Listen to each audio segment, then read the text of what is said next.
Hi everyone, welcome to my channel, My Money Saved. So in today's video, we're going to talk about why people are bad with money and how to fix it. So why do so many people struggle with money even though they earn decent incomes? Why do lottery winners go broke? Why are still people living paycheck to paycheck? So, people aren't bad with money, they're just managing it badly. So in this video, I'm going to talk about some practical reasons why people are bad with money, and most importantly, like how to fix it. So the first one is nobody taught us how to manage money. Personal finance was never taught to us. In school we learn about all kinds of things like algebra, chemistry, history, but we don't talk about like how credit cards work, how compound interest works, how like income tax works, how to file your taxes, how to invest, how to build income, wealth. Nobody talks about these kind of things. As we grow and progress, we slowly learn this ourselves. So the first step to correct this is to educate yourself. Nowadays with social media, there's so much content out there. Look for financial topics, educate yourself. It's like not knowing how to drive, but you're driving. Like, that's not right. You need to learn how to drive first. So understand the concepts about finance, how things work, how credit cards work, how interest works. So learn about it if you're young. Look it up, research it before you get into any kind of debt. Research it. And then I think nowadays we have a culture of like instant gratification. So if it's like I see something, I want something, and I want it right now. So right now it's just everything is so easy with credit cards, with buy now, pay later apps, same day delivery. Everything is like get it now. It's just constantly is there. There's advertisement constantly, subtly it's available. You want to delay the gratification. You want to be patient. You want to think long term. And you want to have that savings mindset. Some people are really good at savings.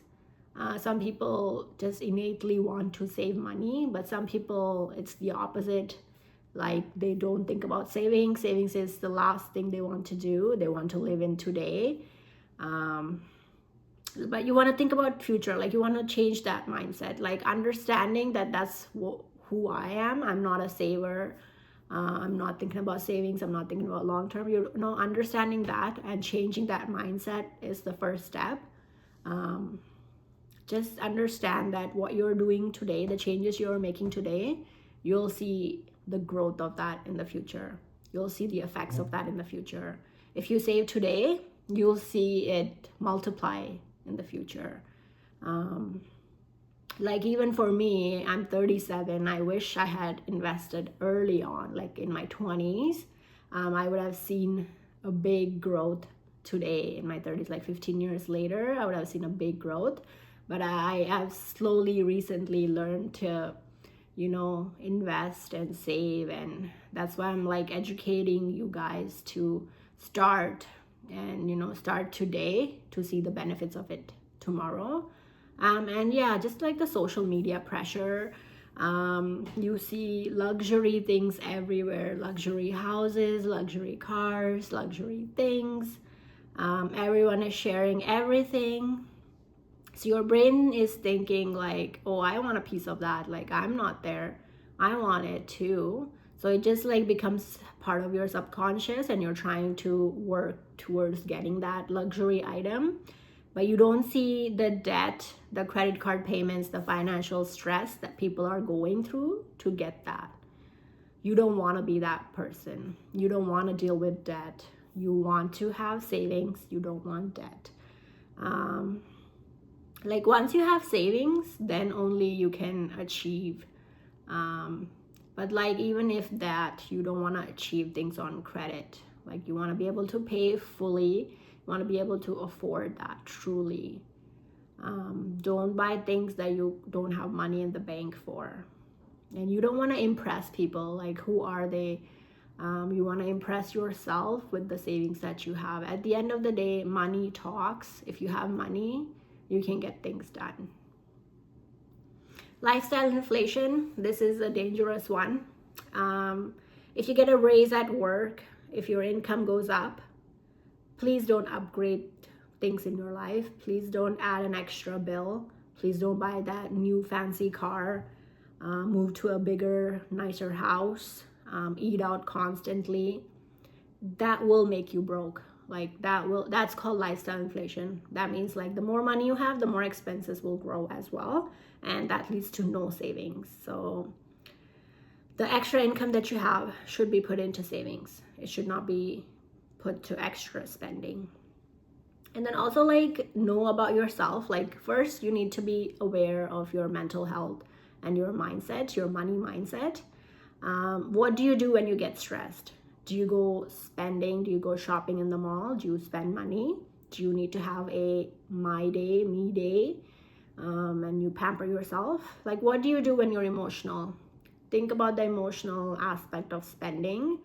Retail therapy feels good, but it's temporary. It's never long term. You spent that money and you temporarily feel good, but when you come back home with that item, it's just cluttering your life and cluttering your bank account. Your bank account is draining. It's not good for the long term. It's just temporary fix. Try to find things that you can do when you're emotionally down that's not related to money and spending. You have to control your emotions and control your bank account. Try to find habits to replace that behavior. Try to do things that will be free and, like, still be enjoyable. So for me, through my work, I get benefits. So try to utilize those benefits. So I have, like, massage benefits that I will book if I'm down. Try to do things that are, like, free. And fear of investment. Like, people are fear of investment. They're afraid that they're going to lose money in the stock market. They're making the wrong decision. They're starting too late.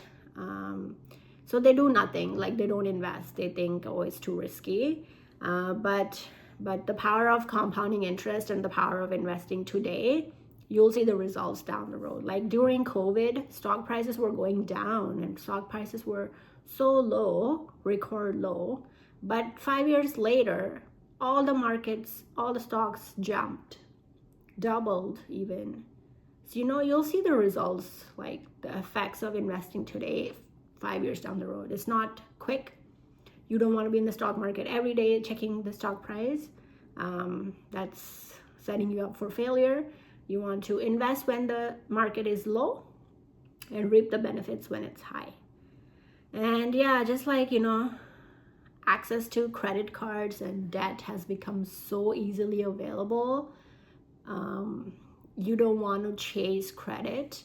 You want to, like, nowadays people are financing phones, furniture, everything, clothes, Klarna, even vacations. Like, oh my gosh, you don't want to finance any of these things. You want to pay in full. If you don't have money in your bank, do not spend on these things.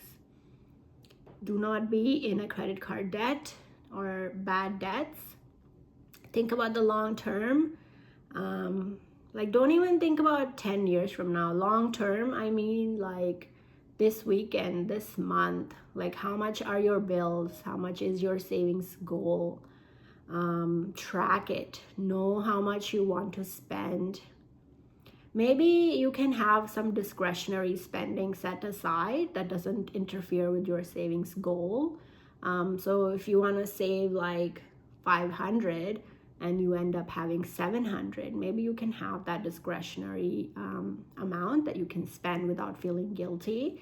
I know there will be a crash happening if you control yourself and limit yourself. You're bound to crash. So, give yourself some amount to spend every now and then.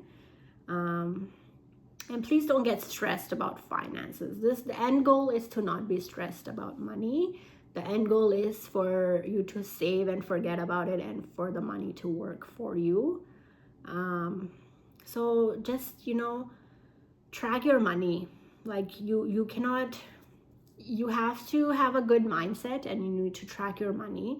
Track it for 30 days and just be aware of the ins and outs of where every single penny is coming, going. Just be aware. Put it in a spreadsheet and, automate things. Like if you have a goal of saving 500 every month, automate that and put it into your savings account. And then once you have an emergency built, put it into your investment account. It's like paying a bill. Just make it constant and automated so you don't have to think about it. Build your emergency fund first and then invest consistently. And then just like remove that negative mindset and say, like, I'm good with money and I know how to manage money. I'm seeing it on the spreadsheet. Track it. Watch my videos here. I post my monthly budgets and monthly payday routines. You can see my spreadsheet. I know exactly how much I'm gonna make, how many expenses I have, and the savings net line that I'm gonna invest. So we are mortgage free, so we don't have to worry about rent. Whatever money we're getting, we're investing. So we're thinking long term for our future, for our financial freedom. So we're working towards that. And I want you to be in the same boat. Get rid of the credit cards first. Track your money. Know your savings. Invest. It's simple. Don't make it complicated. Don't put yourself in financial ruin. It's a skill. Slowly build that skill. And just, if you have any questions, leave me a comment. I'm more than happy to help you. And yeah. And I found this template here. So it just says like create a budget, prepare for emergency fund, invest for the future, track expenditure, avoid each debt, and money savings. I hope this video was helpful. Please subscribe, and thanks for watching. Talk to you later. Bye.